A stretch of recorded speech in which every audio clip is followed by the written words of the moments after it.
বর্তমান অবস্থা দেখেই বোঝা যাচ্ছে যে এটা কি একটা বেপরোয়া গতিতে এসে ধাক্কা মেরে খাটটার অবস্থা আপনারা দেখুন। আপনাদেরকে তাৎক্ষণিকভাবে কিন্তু হাসপাতালে পাঠানো হয়েছে। যদি আপনাদেরকে দেখাই, এখানে মর্মান্তিক দুর্ঘটনা, ভয়াবহ সড়ক দুর্ঘটনা মৌলভীবাজার টু শেরপুর রুটে।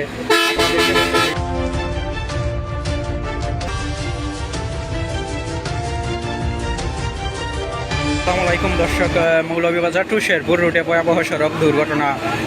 আহত 4 থেকে 5 জন। কারে থাকা ড্রাইভারের অবস্থা গুরুতর আহত হয়েছেন। ওনাকে তাৎক্ষণিকভাবে মৌলভীবাজার সদরে পাঠানো হয়েছে। আমরা দেখতে পাচ্ছি এই মুহূর্তে এই যে গাড়ির অবস্থাটা বর্তমানে আপনারা দেখুন, গাড়ির বর্তমান চিত্র দর্শক।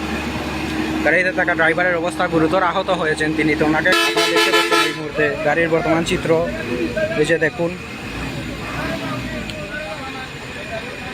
SMS এর ধাক্কায় কিন্তু কারের ভাঙচুর, কার চূর্ণ বিচূর্ণ হয়ে গেছে। আপনারা দেখতে পাচ্ছেন এই মুহূর্তে কারের এই বর্তমান অবস্থায় আপনারা দেখে বুঝতে পারছেন যে কতটুকু ভয়াবহ দুর্ঘটনা ঘটেছে। আমরা যদি আপনাদেরকে এই গাড়ির নাম্বারটি দেখাই, কারের যে ঢাকা মেট্রো গো 13272748।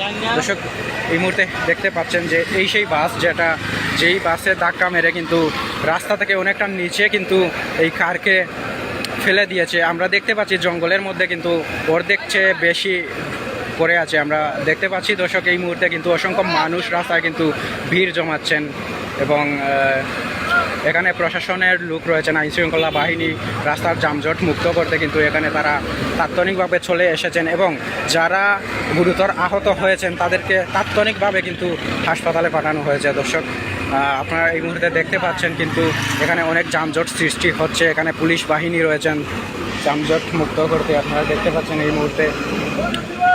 আমি আবারও বলছি, মৌলভীবাজার টু শেরপুর রুটে ভয়াবহ সড়ক দুর্ঘটনা কামালপুর বাজারের একটু সামনে। দর্শক আমরা যদি দেখাই আপনাদেরকে আবারও, কারের যে এখানে 4 থেকে 5 জন কিন্তু কারের মধ্যে ছিলেন। কারের মধ্যে থাকা 5 জনের মধ্যে কিন্তু ড্রাইভারের অবস্থা গুরুতর আহত, ওনাকে তাৎক্ষণিকভাবে কিন্তু হাসপাতালে পাঠানো হয়েছে।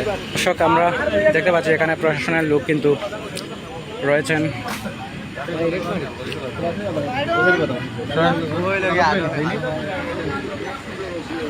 আমরা এই মুহূর্তে দেখতে পাচ্ছি মৌলভীবাজার টু শেরপুর রুটে ভয়াবহ সড়ক দুর্ঘটনায় যেই কারটি রাস্তার পাশে পড়েছিল জঙ্গলে, সেই কারকে এই ট্রাকের মাধ্যমে দড়ি বেঁধে কিন্তু উদ্ধারের কাজ চলছে এই মুহূর্তে। দেখতে পাচ্ছেন এই মুহূর্তে